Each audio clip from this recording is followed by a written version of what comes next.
सिंह सुभाष के बड़का मुजरिम बड़े केस में, भगत सिंह सुभाष के बड़का मुजरिम बड़े केस में तनिक हया है जियते मर जा, तनिक हया है जियते मर जा।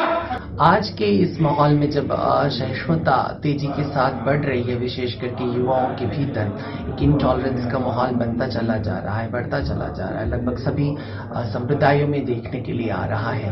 तो ऐसे में इस तरह के मुशायरे या इस तरह के सेमिनार या इस तरह की बातचीत को, इस तरह की नशिस्त को आयोजित करना, मुझे लगता है ये बहुत ही खूबसूरत बात है। और जहां तक मेरा मत है, पूरा हिंदुस्तान प्रीति की संस्कृति को जी, और विशेष करके जब हम काशी की गंगा जमुनी तहजीब की बात करें तो ये इतनी समृद्ध है कि स्वयं में पूरे विश्व को समाहित किए हुए हैं। इस माहौल में आज के प्रोग्राम में ऐसा लगा कि अपने अंदर आत्मा जो है सुगंधित हो गई।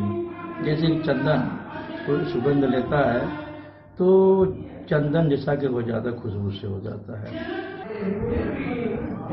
शांति प्रसाद मंच हमारी मिलीजुली हमारे कुछ संबंधियों के, हमारे दोस्तों के एक मंच है जिसके माध्यम से हम लोग माइनॉरिटीज को फोकस कर रहे हैं। बड़े खुशूसियत से और बड़े मोहब्बत से सब लोग यहाँ पे मिले। सब तमाम कई जगहों से शोरा यहाँ आए, उन्होंने अपने अपने कलाम सुनाए।